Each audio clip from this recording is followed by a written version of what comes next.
edition of the Daily Cheat Sheet. Right away, I have to say, follow us on YouTube. I haven't been saying that enough because Golan does something really funny in it where he corrects me. He corrects my mistakes. He's my ombudsman. I think that's what you would call it, Golan, if I'm not mistaken. And I find it to be really funny. And I wasn't that far off yesterday in No, yesterday's no, show. you said what did you say, 68 and it was 70. It was pretty Yeah. good. Pretty And pretty close. I was pretty close with Dan Goldman. He was the lead, not just the Yeah, prosecutor. pretty close the other day. You said China turned out to be South Korea. Six of one, half a dozen of the other. But I want to get to something that happened to all three of us this morning. We were all in the same private WhatsApp chat. And there's somebody that we know, I guess they're in another private WhatsApp chat. And when you live in California or you're a conservative, you have to belong to private WhatsApp chats because you're terrified of people finding out your political identity for fear of losing work and friends. And somebody that we know is in an echo chamber where everybody in that group hates what Trump is doing in California, and especially Los Angeles, obviously. And she thinks that's what everybody is thinking. And we have a lot of polls go on that say America is on Trump's side right now. Yeah, it's really easy to get lost in not just the echo chamber, but in the buzzwords and the phrases that you see repeated in the media over and over again. The idea that everybody is thinking the same thing because you are in a bubble of people who all think the same thing. It does not mean that's actually what's happening. They do this polling. Now, of course, we know as a group, we know that polling is one of those things that you always have to take with a grain of salt because the way they ask the question, there's all sorts of ways for them to skew something. As an example, I have seen polling where they say, are you okay with the killing of a bunch of Palestinians? And people are like, no. And then the poll says, people are against Israel. It's like, well, hang on. You asked a very specific question. That's not what you reported to the world. That being said, there was an interesting poll that came out recently. It was the Marquette poll. And in it, it was pretty crystal clear that Americans give Trump a really two thumbs up kind of grade right now. They're giving them over 50% on what he's doing with immigration. Even, and here's the twist, people who assumed the tariffs were going to be the thing that brought him down or the economy was going to be the thing that brought him down, the numbers were higher than they expected because even though people have been told, listen to this word, tariffs, it's evil, it's going to destroy the economy, everything's going to fall apart, they're actually not seeing that in reality. In their lives, they're actually able to see that the results are not as bombastic as the news media or their echo chambers would have had them believe. Now, of course, there may still be more coming, and we'll see what happens. But for the moment, people are realizing that maybe all of the bombast, all of the rhetoric, all of the buzzwords, and all of the echo chambers may just be exaggerating how bad the world is. And so far, according to the polling, people are starting to come around and say, I'm swiping right on Trump. You stole my line. That was I did my line you absolutely. I stole. know. You gave it to me before the Because show, no, and I'm because here's sorry. the thing, nobody's swiping right on me, okay? Everybody swipes left. They all say if you support Trump, swipe left. To Golan's point with the polling, if Trump is at 55% in favor of doing this immigration reform, that means it's 65% at least. So first, I'd like to set the record straight. I'm an independent. I go with whoever has the better policies. And right now, there's one party that has great policies, and that is to protect the citizens of this country, to protect the children of this country. And the other party is just all for riots and open borders and invading females, safe spaces with biological males. So, and I think that's the same thing for the majority of the country. When you look at these polls, it's not that they're jumping on Trump wagon. They're just going with sanity. People are just saying, look, I want safety. I want to be able to send my kid to school and not worry about them getting firebombed on the way to school. I want secure borders. We've got to know who's coming into this country. What's happening now with these ICE raids is a direct result of 4 years of unmitigated open borders. We don't know who's here. And obviously, there's a lot of bad hombres here. And now the consequence to open borders is you send in ICE to get rid of these people. And they are rounding up a lot of very bad criminals. Yes, some, we'll call them innocent, illegal aliens, migrants that have been living here for 20 or 30 years are getting rounded up as well. That is the direct result of Biden and the previous administration's open border policy. You let in people, that's going to cause the investigators to go out. And when they catch people that are here illegally, whether they've been here for 30 years or whether they've been here for 2 months, whether they're really bad guys or whether they just broke the law by coming across the border, they're going to get rounded up. So if you don't want that to happen, maybe you should not have opened the border to everyone and let in masses of unvetted people. Some of the people that they've picked up are child molesters. We're talking about murderers. We're talking about really bad people. So the left is defending that. I'm not. I think a lot of America is not. A lot of America is saying, yes, this is a good thing. We do have echo chambers. On the left, they are in crazy Rachel Maddow echo chambers where they keep on talking about authoritarianism and we're descending into fascism. It's all bullshit. The masses, the majority of normal Americans are not buying that. And for the record, Golan, I understand what Mend is talking about. If somebody were to tune in, they'd think could be the Trump channel, but they're not listening to enough episodes because we have a lot of disagreements on a lot of policies with Trump. Just on this one policy, Golan, we side with I don't even know what you would call the Trump support who voted him in, because it's the most eclectic bill of fare of voters you could ever put together in a room. There is no definition on a Trump supporter, Golan. No, look, this is the definition of a big tent. Yeah, I will admit that the idea of seeing Donald Trump the first time, the guy who I used to be at an agency, working at an agency where Donald Trump was a client. And I saw him as a reality TV star. I saw him as a guy who wrote books about making deals. You know, I saw him as the guy who was the Playboy in People magazine out on the town with the ladies and whatever. And suddenly being like, this guy's not going to win the election. I was in Bulgaria at the time working, watching. I couldn't go to sleep because the numbers were insane.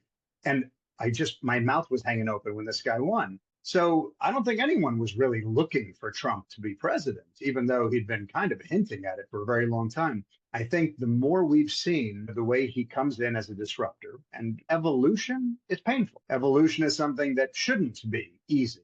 It's something that is often destructive. And I think that's kind of what he represents. And I think that's why so many people who may not have been on the side of the Republican or been on the side of conservatism or been on the side of a guy who is unconventional when it comes to a lot of Trump's ideas are coming around to it or are already firmly on the side of it. And look, I'll say, we are not monolithic. Here, if you watch the show, you've seen us go point, counterpoint on a lot of stuff. In fact, I'll even say right now, even with this polling, some of the polling has slipped. And even though it's higher than I expected it to be, the economy and the tariffs are still basically the two things that are holding him back from having like super surge. And if his plan does indeed work, okay, Mend, I know, is a big believer in this. Jude, I believe you are as well. I'm still a little bit more on the fence about what's going to happen next. But if it does work, this is going to suddenly be a through-the-roof presidency. And if it doesn't work, I also believe in Trump's ability to pivot. And that's the other thing. Most politicians can't do that, especially the liberals. The liberals are so stuck in the monolithic, uni-party kind of thought process that to go outside of what they all think as a group, as this Borg-like unit, means that you are no longer a liberal, essentially. But here we have someone who is, okay, I'll try this. You know what? That didn't work. Pivot and real businessmen kind of shit. That's what gets me excited. And I think it gets a lot of people excited. I want to finish this up with Mend because you did bring him up. And I'm assuming he was talking about tariffs, Mend. And a big reason is legacy media is still massive. We can't negate legacy media. And for months, legacy media was fitting on the tariffs. And that messaging does go out. And White House messaging on this subject wasn't great, man. So I'll let you finish up this point. The administration does have a problem with messaging. Caroline Leavitt is an amazing orator. She's fantastic at her job. The problem is that the media just does not broadcast that stuff. They keep on running with the same narratives. And the narratives that they're doing is this guy's an authoritarian and we're descending into a fascist society. So no matter what they do, it doesn't matter because their message doesn't get out. And if they could do what the left does, engage with a whole bunch of streamers and influencers and get that message out, the left does it. They're all paid. They're paying kids. They keep on approaching all these little influential TikTokers to get their message out. Do the same thing. Fight fire with fire. They need to be doing a better job getting the message out. You're 100% correct. And had they done that with tariffs, that Marquette poll, Golan probably would have been way closer to 50-50. Moving on, though, to the next story. This is something obviously that's extremely important. We talk about this all the time, and it's not in the news. And you won't find this on the BBC. You'll barely find it in Israel. You definitely are not seeing this story here. But Mend, Israel is arming up rebels in Gaza.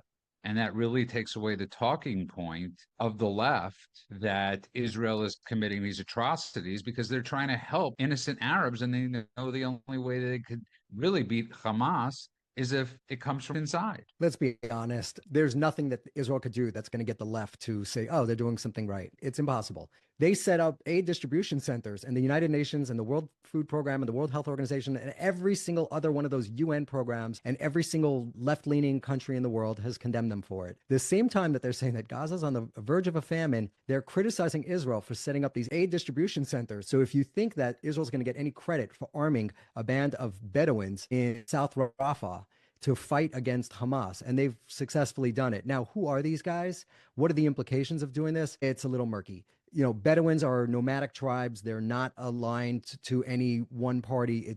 It's more tribal, and they are spread across many countries in the Middle East. Can this backfire? Absolutely. We've seen that, with the rebels that we armed in Afghanistan against the Russians, and it backfired on us. So it could very easily backfire against the Israelis. But right now, Israel needs to win this war. They need to get it done. And if they have a local team of Arabs that are in South Rafah that are willing to go out and take out the rest of the Hamas guys, by all means, go for it. That's what needs to be done. This war needs to wind down. They need to get their hostages back. They need to clean out the rest of the Hamas guys. I advocated for the Civ program where they push the entire population south and then they make them all come back north through the Netzarim corridor, which cuts the Gaza Strip in half, go through facial recognition checkpoints, weed out all the bad guys, and then everybody in the north is clean and you're done. The thing would be over. I'm not sure why they haven't implemented something like that, but the Civ is the way to weed out all the bad guys. And after that, Israel must do two things. One is they need to make public the October 7th atrocity video that they have that was recorded by Hamas. And then two is they need to have public trials and public executions. These people need to be not just humiliated, but publicly humiliated for what they did. It's the only thing that works in the Middle East. Just for the record, go on. Israel has not used the death penalty since 1962, and I believe the only way they could use it is with war crimes. And yes, I think these are war crimes that are being committed against them. So I agree with Mend 100%. But I wanted you to give a counterpoint to what he said, because the Bedouins, I want people to understand this, are Arabs. They live in Israel. They live freely.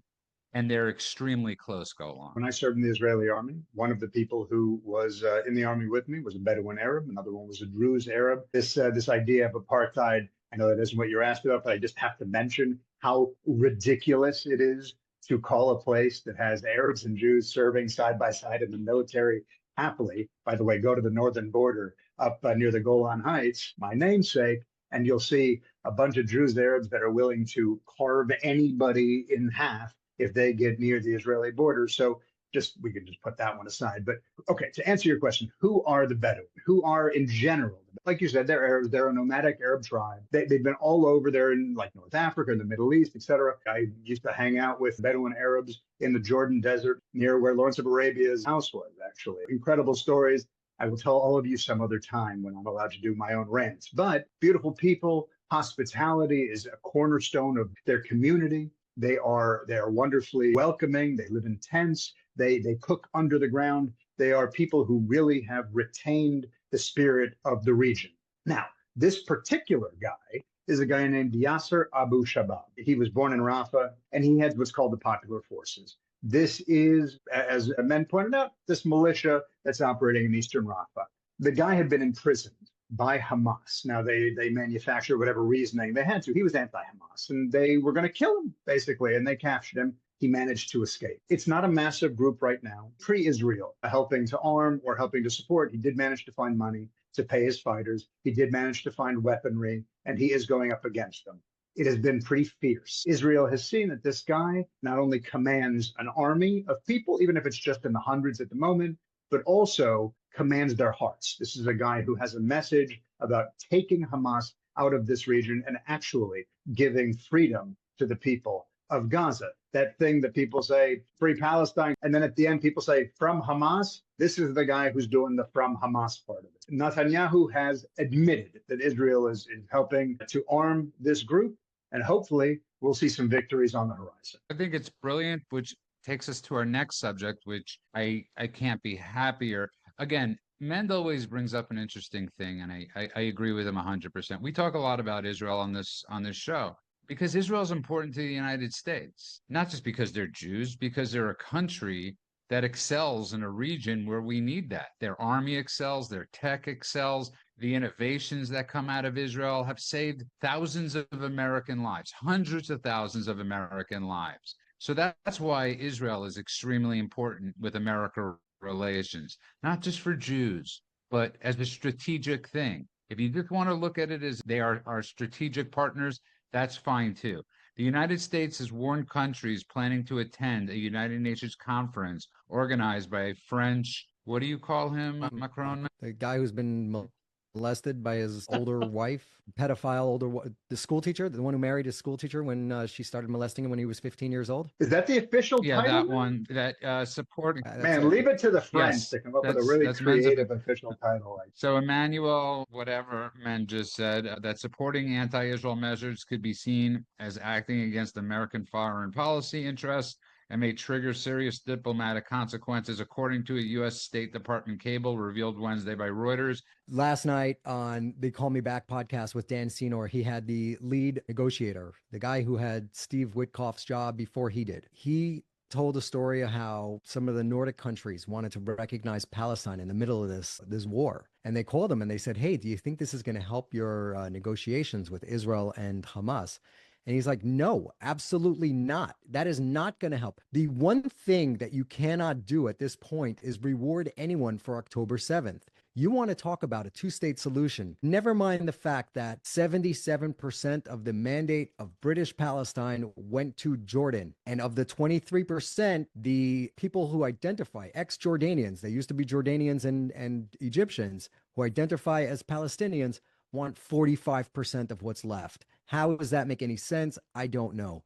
But the one thing you cannot do is reward these people with a state. You want to talk about that? You want to talk about, some kind of settlement with them? You wait till the war is over. Right now, all pressure should be on Hamas to release the hostages and surrender. That's the only way it comes to an end. And you have these countries, and it's unbelievable to me that these are democracies that are coming out in 2025 and saying that they're going to recognize a Palestinian state to punish Israel for a war that it did not start. It's asinine. It makes no sense. So I hope that the administration's warning is heeded. And it's important to note, people all over the place are constantly coming out with rumors about this administration and their policies towards Israel and whether there's daylight between the administration and what they want to do. And if you look at this act, it's just consistent with what they're doing. They want to get to peace. And if you come out and announce some sort of arbitrary, non-negotiated two-state solution, that doesn't bring you anywhere closer to peace. And the administration would like to get the war winded down. They want it to end, but they want it to end with Israel security intact and a future for any Palestinians. And with Hamas still there, you're going to grant them some sort of state. You're just telling them that they're winning. It's just going to drag on the war longer. It's not going to give them a state. That's not going to happen. Sure, you're going to give a little declaration and they're going to get a document, but they're not going to get shit. This is not going to happen. So what are you doing? You're just prolonging a war. You're causing more Gazans, more Arabs, more Muslims, and more Israelis to die with this foolish endeavor. We don't get into rumors. It's why I didn't bring up that Netanyahu spoke with Trump on the phone today for 45 minutes. None of us know what was said in that conversation, but there are going to be tons of rumors. So there's no point in talking about it. The only thing we know is this administration's track record with regards to Israel and many other places has been extremely consistent. Go on. 100%. You're talking about the administration. How about we just go right to the source? Why don't we go to Mike Huckabee, who is our representative in the region. And today, about 10 hours ago, he gave an interview and he said to the BBC, and he said that the Muslim countries have about 644 times the amount of land that Israel controls. And if there's such a desire for a Palestinian state, Maybe they would like to host it. And then he followed it up by saying the US is no longer pursuing an independent Palestinian state. That's not a whisper, okay? That's not some message that needs to be decoded. That's a doctrine shift. The two-state fantasy is over. I don't care how many French fuckers put together conferences where they can talk about it. And I like that Trump is letting everybody know, be real careful about your next step while you go ahead and cosplay as actual world leaders, because we're not going to stand for it. And we're the only real world leader right now. This is dead. It is gone. Bury it next to what I hope is going to be the Iran deal soon. That's not called bullying. This is called actual leadership. This is something Mend has talked about many times on our show. This is something people want. They want to be able to follow a leader, to see someone who is strong in the White House. This thing that had been happening over the previous administration's 4 years of constant, oh, we get your point, or I hear you, or this is your truth, and all the other bullshit is not acceptable, not when it comes to real life. And the idea of rewarding these terrorists or terror lovers, or even people who maybe aren't terrorists but don't want to do anything to necessarily stop the terrorists, all of them fall in the same bucket for me, which is a group of people that do not deserve a state, that have done nothing to show that they can earn it, and that have done nothing to show that once they get it, they will be positive or good actors on the world stage. This is done as far as I'm concerned. And all of the appeasers who are gathering together, all of the moral cowards who are hanging out to talk about it under the banner of the UN, one of the most morally corrupt organizations that has ever existed on the planet, it's time to do what Trump just did, which is let them know you play stupid games, you lose American friendship. Well said, both of you. And just to end on that point, I think it's extremely also noteworthy to say in Israel, to get 80% of people agreeing on one thing is nearly impossible. And 80% of all Israelis don't want a two-state solution. So they're trying to force something on a democracy. I believe they're having Gay Pride Day today. Only country in the Middle East where there's a gay pride parade. Zero. Yeah, it's the only one that recognizes apartheid state. same-sex marriage. The largest one in Asia, actually, because of course Israel's in Asia, even though we pretend it's not. Which, you know what, I'm happy you brought that up because most people do not know that. So thank you for the fact of the day. Golan Ramraz. Moving on, I want to get back to messaging, man, because there's two amazing stories that the White House doesn't message as well. For years, the FBI has been corrupted. We finally have an FBI director that is doing his job. Again, the legacy media wants to paint him in a certain way. I know him from Truth Social, from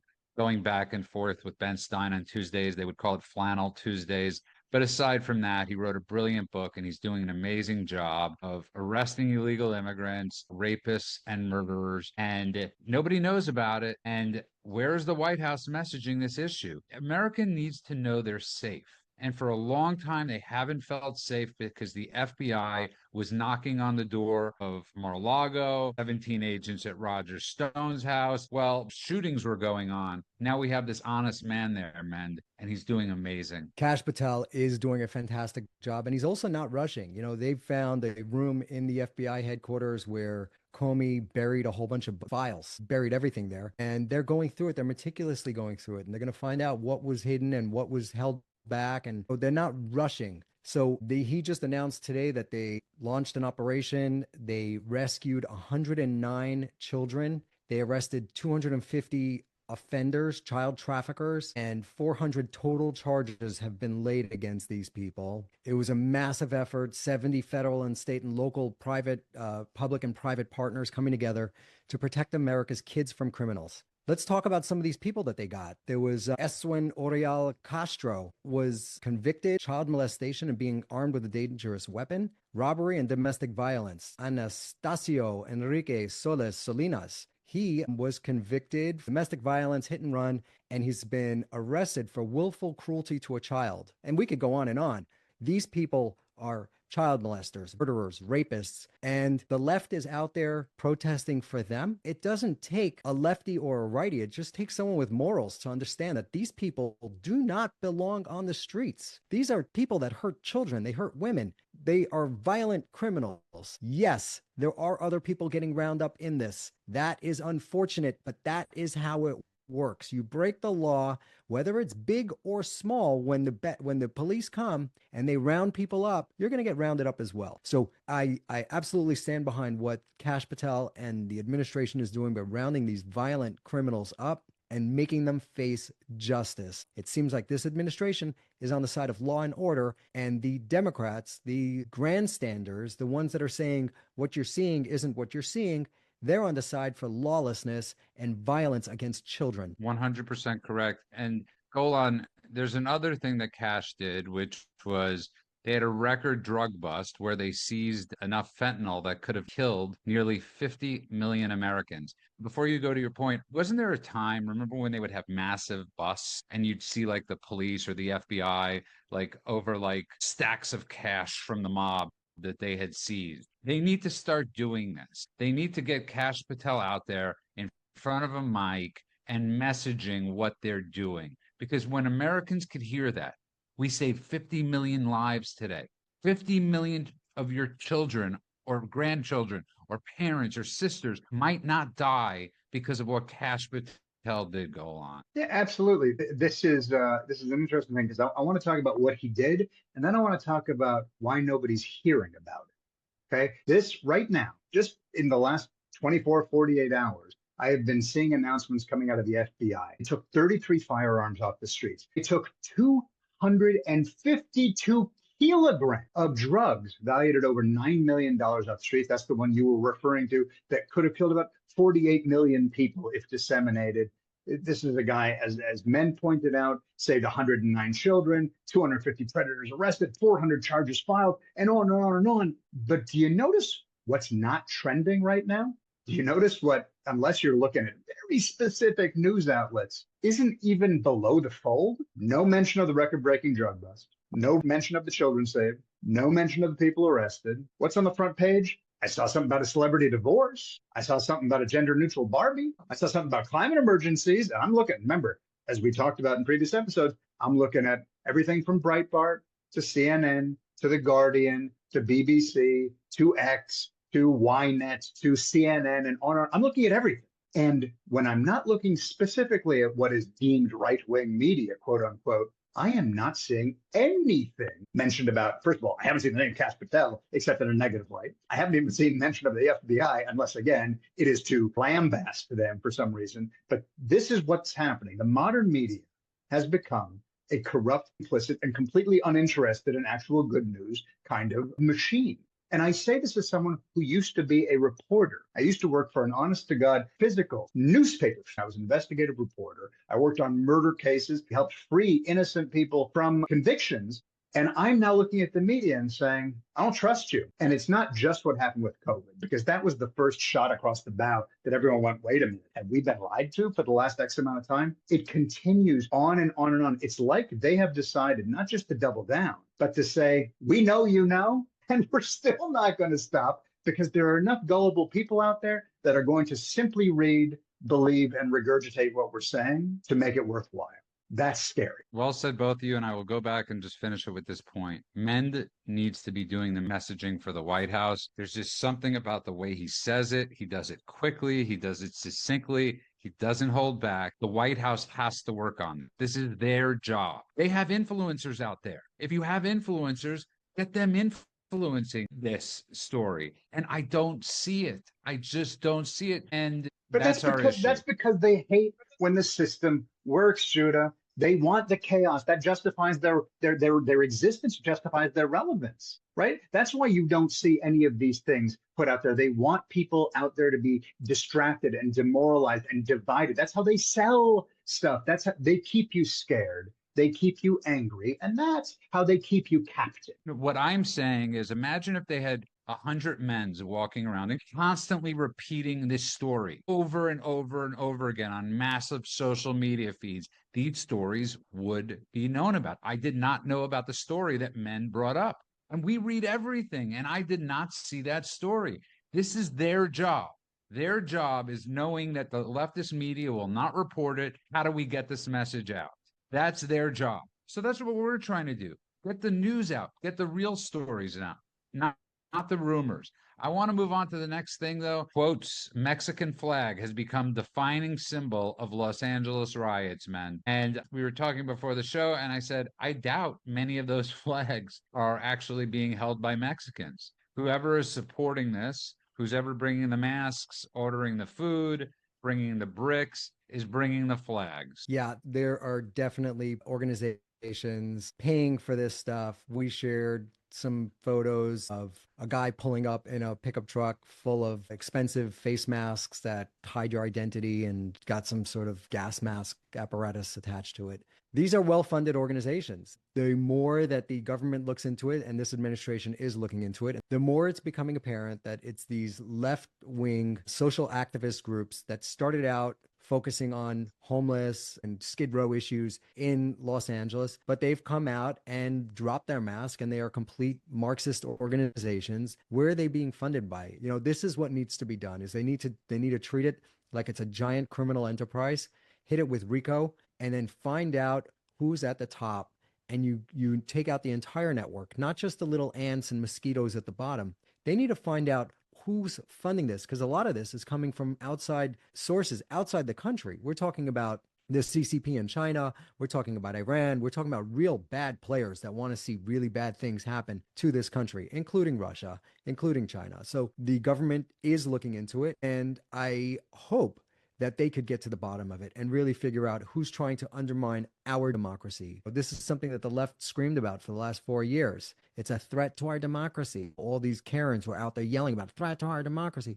Well, this is an actual threat to our democracy. And I hope they are taking it as seriously as it needs to be, because every time they do this, we're talking about the original Black Lives Matter protests, then it was the pro-Hamas protests, and now it's the anti-ICE protests. It escalates. These guys are getting better and better at what they're doing.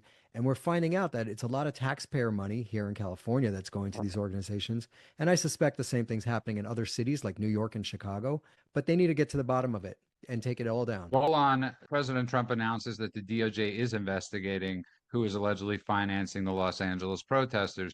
I think it's important to note that he also made accusations that the city of Los Angeles or the state of California has a hand in this. And it's very interesting. What is that expression? The who protests too much. And you're witnessing Karen Bass and Newsom coming out. Listen, if somebody makes an accusation against you, even if it's Donald Trump, most of the time you just ignore it, right?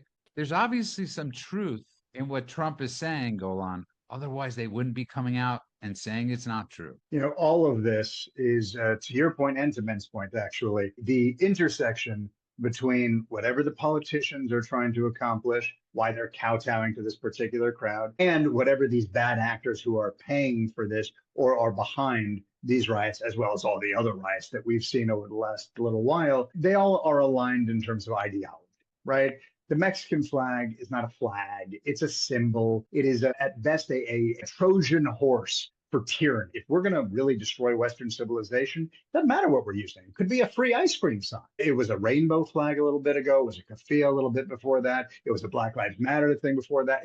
They just keep doing this over and over again. As long as they have a reason to hold up whatever prop they were given that particular day and go out and riot and burn shit and get mad and yell and disrupt and do all the other stuff, that symbolism is just a smokescreen for the real issue, which is a power grab. The idea of Western civilization being collapsed by these people, and that includes, by the way, people within the government. And I say that not to be hyperbolic. You mentioned Karen Bass's response to what's going on. Why would a governor or a mayor or any public official side against their own police force? Why would they side with rioters? Why would they get mad at the president of the United States for wanting to send troops to help restore order? That doesn't make sense unless you have an agenda. Now, you could say, oh, no, his agenda is just to be anti-Trump. He's just looking to badmouth Trump. Anything Trump does, he's going to badmouth. But there's more to it going on. You either are for the rule of law or you're not. And if you're not, then I want to look under the hood and see who exactly you're working for. It's not just siding with law enforcement, it's siding with the people, right? They're willing to burn down their cities in an effort to get back at Trump, to make him look bad. They think it's great if there's chaos in the country while he's president, because they want to make him look like an incompetent president, which is insane. You're going to burn down your own backyard to make this other guy look bad. We also have to You that know over what? the last That's because the message doesn't matter. Whether it's I'm anti-Trump when it's COVID, I'm anti-Trump when it's police, I'm anti-Trump when it's rioters, I'm anti-Trump when it's ICE. The message is not what they're really talking about. The destruction is the point. And by the way, all the journalists that are either covering or not covering, wink, wink, what's going on, they're not observers. They are set designers for that exact collapse. So this is endemic. This is something that has happened over and over and over again. And that is just another example of the disgusting willingness to cut off their nose to spite their face. agreed. Absolutely agree. And the other thing to note is that the amount of stuff that they did that was illegal in the previous administration, and I'm talking about silencing Americans, First Amendment right to free speech. We're talking about 51 former Secret Service FBI people coming out claiming that the Hunter laptop was a Russian disinformation plot when it wasn't. We know it wasn't. It's proven that it wasn't. Now it comes out that it wasn't. When you talk about a rigged election, that would have shifted the election possibly enough to have Trump win. When you look at those things, and now you have him back in office, and he's having guys like Kash Patel go through those files and figure out what's going on there and what happened and which criminals did what. The deep state people are panicking. And how do they pull off protecting themselves from what he's about to do? Chaos, absolute chaos, chaos and impeachment. They're dying for him to overstep the line on something they're going to provoke, hope that he oversteps the line, and then try to get rid of him from office. And if that doesn't work, they'll probably try assassinating him again. This is what we're seeing. This is what we're living through. We all see it. We know it. You know what their policy is. As Rachel Maddow likes to say, we know what they're all about. We know what they're trying to do. Do you actually listen to her? No, it was another show that played a crazy clip of her. I couldn't stand to listen to her, although I probably should, just to see what the demented other side is doing. She's in Crazyville, and it's important to know what the crazies are listening to. I did watch some Rachel Maddow, actually, so you're welcome to everybody for that time of my life I'll never get back again. But here's the interesting thing. Some of the stuff, okay, just partisan politics, liberal buzzwords, and all the phrases that you hear everywhere else. That certainly happened. But one thing that was interesting after reading the Marquette polling that we were talking about earlier was listening to her talk about how Americans are rejecting Trump's immigration response, how it's backfiring, how it's only backlash and there's no support. Nationwide resistance, she said. She was painting it all as some big moral stand against inhumane policies, and everybody agrees. She said, and I quote, "When it comes to immigration protests, game over, you lose to Trump." If that ain't a bubble, I don't know what the fuck is. Okay, so I think we should all take turns of watching things we don't want and then report on it. I give Mend Rachel Maddow. I give Cenk Younger go on. I'll give myself the next award show. Or Pierce Morgan. I don't know. Pierce Morgan's shorter. But moving on, there was that old joke go on. He went to a fight and a hockey game broke out. Now it's, I went to a political show and comedy broke out. And as we're seeing with Jimmy Kimmel, it's not comedy anymore. It's unbelievable. The idea of watching this guy slowly break down in public has been kind of sad, actually. I will admit, there was a time I was a big fan. I'm a red-blooded American male, and I used to watch The Man Show. I know, so sue me, but I enjoyed that. I watched him and Corolla messing around, doing stuff that clearly was tongue-in-cheek, so everybody relaxed. But it was fun. And when your guy Ben Stein had him on Win Ben Stein's Money, I watched every episode of that show, and he was the co-host or the host, I guess, because Ben was the one who was in the trivia booth, or in the safe, as it were. To watch a guy that you really enjoyed watching, and he was never the funniest, he was never the quickest wit, he was never the guy who had the most pointed observation, but he was pleasant. He seemed like that frat guy with an okay sense of humor that you could hang out next to. And little by little, watching him twist himself into pretzel knots to mold himself into what the liberals wanted him to be in order for him to get the show and hang on to that show and host the Oscars and be invited to all the parties. At first, I thought, this guy is just crassly, pulling the wool over everyone's eyes. And little by little, as you listen to him, you realize, no, he has come to believe everything that he's saying. He has gotten high on his own supply. This is a guy who, he and Bill Maher used to be best friends. I was watching him be interviewed on Bill Maher's podcast, and Bill Maher saying to him, the COVID thing, how crazy, and then booster after booster after booster, and Jimmy Kimmel was like in shock. You could see him ashen face. What are you talking about? We need to get more boosters. I'm going to get every single booster. I'm going to get boosters until the day I die, until my whole body is made of boosters. And now he comes out just this week, so angry that ICE is arresting murderers and ICE is arresting child molesters and all this stuff that he's mad that we're, again, following the rule of law. He's pretending like the violent, destructive, insurrectionist LA riots aren't happening because they're all poor, just downtrodden people. Maybe we should just give this whole place back to Mexico. The Mexican Senate president brought an 1830 map of the region of Lower California and Mexico to a press conference to say, hey, maybe it's time to liberate LA from, the Americans and give it back to who it belongs to. It's like every war suddenly is in question. Every battle that actually had a victor is now suddenly up for debate again. This is something that someone like Kimmel is like A-OK. And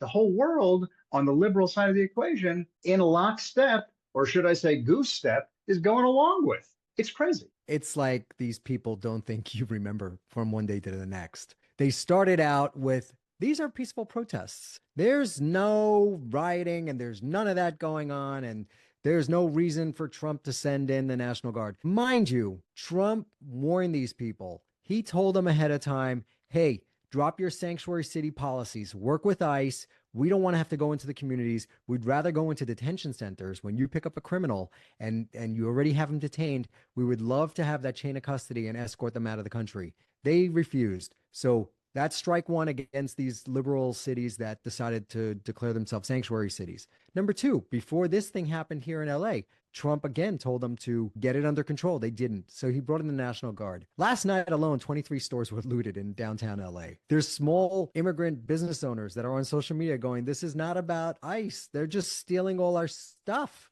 This has nothing to do with immigration. Of course, these are a bunch of anarchist criminals. And what's insane is that the same idiot elected officials give them cover, just like they gave them cover during the pro-Hamas riots, during the Black Lives Matter riots. All of it is the same. And today, the LA mayor declared a curfew in downtown LA. Why would there be a curfew if it's all peaceful? What are you talking about?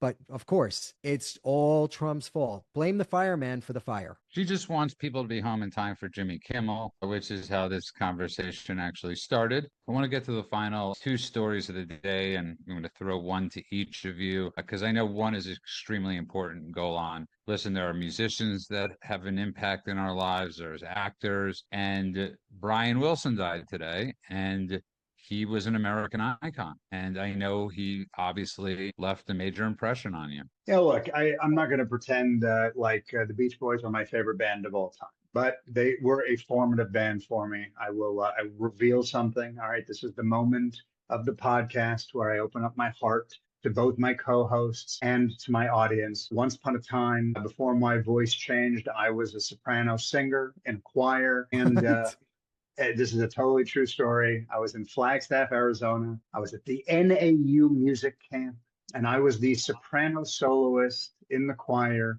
who was going to be singing the great solo in the middle of the Beach Boys classic, Good Vibrations. And in the middle of the song, I step out in front of the crowd, and the audience is packed. This is something that was really formative for me. It was a moment I knew was going to define the rest of my life. And I went out there, and I opened my mouth, and it was in that exact moment that puberty hit and my voice changed in the middle of the solo. And never been so mortified in my entire life. And the Beach Boys have been a bane in my existence ever since. And good riddance, Brian Wilson.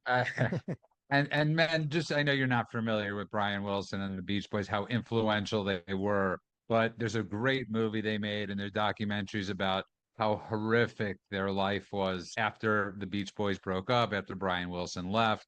This is a really tragic American story. I will say, in all seriousness, I was actually a very big fan of the Beach Boys. If you ever get a chance, there's a movie based on his life. This is a guy who really struggled with addiction. He struggled with mental health issues, and somehow still managed to write some of the greatest classics in surf rock history. And I highly recommend checking him out. A true visionary studio genius that that like kind of changed the face of music. So despite the fact that he traumatized me inadvertently when I was a kid, the music really has lived on and has left a great legacy. Did they record Surfing USA? Was that them? Yes. Oh wow. That song, I mean, we're in a beach town here in California, so that is something you hear quite often. A lot of the kids with the bushy blonde hair out surfing. My kids are surfers. So I unfortunately only surf the earth on snowboards, but hopefully one day I'll gather up the courage to get out on the ocean. And it's also important to note, let's be honest, Pet Sounds is considered one of the most influential albums ever made. So they were an extremely important part of Americana. And so God rest his soul. I hope he's in peace. The last story of the day goes out to Mend because I know he's got something fun to share about this, and is world opinion is at its lowest of America right now. Of course it is. Why wouldn't it be? We cut off that free spigot that gave all this free money from USAID money to all these other countries to hand out on our behalf. You know, I had a friend, he went to Africa to give a jujitsu class. And while they're there staying at the Swedish ambassador's residence, there was a whole organization that put this together, and they flew out some of the top jujitsu Muay Thai instructors. And my guy was the head guy to teach this thing. And he told me, he said, while we were there, USAID got cut. He goes, the people getting the money didn't know it was coming from the US. The people receiving the money were European NGOs that were there on the ground. And they said, we have the expertise on how to distribute the money. So give us the money and we'll give it out on your behalf. They were paying themselves insanely hefty salaries. A fraction of that money was going out to the actual Africans that American big-hearted donors, us, our taxpayer money, was forced to give to these people, which I'm sure we would voluntarily give because America is the most giving country on earth. And the Africans thought that they were getting it from the Swedes and from the Danes and from all the people that were actually handing out the money. Nobody knew it was coming from USAID. And the few bags that did have USAID on it, they just thought that the Europeans bought it from the US, and that's why it came there that way.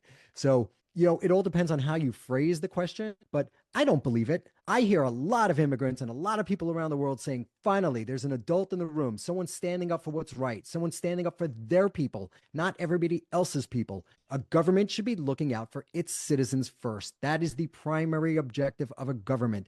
That is your job. You look out for your citizens. And then when you have surplus, you give that to the poor and the needy around the world. We have poor and needy here. We have cities like Detroit, and we have other inner cities in lower Alabama and all sorts of other places in this country where they are destitute. Whites, blacks, Hispanics, it doesn't matter what race. And another reason to get away from all the race-based nonsense that we had over the last 4 years is the best way to help the unfortunate is not by helping the unfortunate of a specific skin tone. You help regardless of race. I thought he was going to go scorched earth, by the way. I thought he was going to go somewhere like, fuck them, who cares? I really thought that was coming. I like the spigot thing. I think the spigot thing was the right way to go. I do want to point out that the polling you're talking about, by the way, comes from The Guardian. Okay, one of the just shit rags that I read just to make sure I'm informed about all the world news from all angles. But here's what's interesting about that poll. They cherry pick the doom and gloom stats, as a lot of polls do. And in this particular case, all you need to do is read down to the 6th paragraph, because it says at the beginning, only 34% of people trust Trump on world affairs. You got to go further down. Oh, it actually says there's an overall favorability rating. Well, this one is 49%, which basically makes it a 50-50 shot. That one they're not commenting on because that one would make it seem like there's an even-handed favorability rating for Trump. So instead, they cherry pick the one that is the worst version. That's the one they put at the top. It's the one they put in the headline. And it's the only one that anyone reads because at this point, everyone's attention spans, they're like little gerbil hamsters. They get the fucking bite size at the beginning and then they just phase out the rest of it. And they know that. That's why they do it. And let's be real. Everybody's coming to America. Nobody's saying as they're escaping poverty or whatever it is, let's go to El Salvador. Everybody wants to come to America. So shit on us as much as you want. This is where people want to come to. On that note, I want to thank both of you, and I want to thank everybody that's been listening. I want to thank all the positive feedback we've been getting and the comments and the ratings. It means the world to us, the people that are following us on Apple, on Spotify. But please go to Substack and subscribe. We're going to add a chat session on Substack. So if you have things you want us to talk about, jump on Substack, add it in the chat section, and we'll hit it. I like that because it's better than everybody doing it to my phone. On that note, have a great morning, afternoon, and night wherever you are.